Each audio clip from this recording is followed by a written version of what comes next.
এটা রাত্র 3টার দিকে আমরা সবাই ঘুম অবস্থায় ছিলাম। ঘুম অবস্থা থাকার পরে ওরা আপনাদের আমার পাড়া ব্রিজ চারোদিক থেকে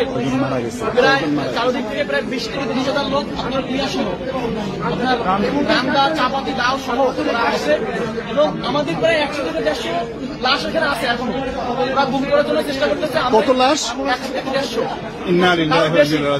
এবং বেশিরভাগ ছাত্র, আমরা যারা ছাত্র ছিলাম তাদেরকে বেশি মারধর করছে। এখন লাশগুলো আপনার কিভাবে লাশগুলো আনার ব্যবস্থা করবে, লাশগুলো তো আনার ব্যবস্থা করবে, লাশগুলো গুম করে আমার নিজের চোখে আমার সামনে আমরা নিয়ে আসছি 4জন নিয়ে আসছি চঙ্গি হাসপাতালে। ওইখান থেকে ঢাকা মেডিকেলে পাঠাইছে 2-3জনকে, আর একজন এখানে এখন আছে। এবং আপনার কি বলে হাত কাটা খুব করে গেছে, আঙ্গুল নাই, বাইরে গেছে, এরকম লোক আছে। আমার নিজ আমার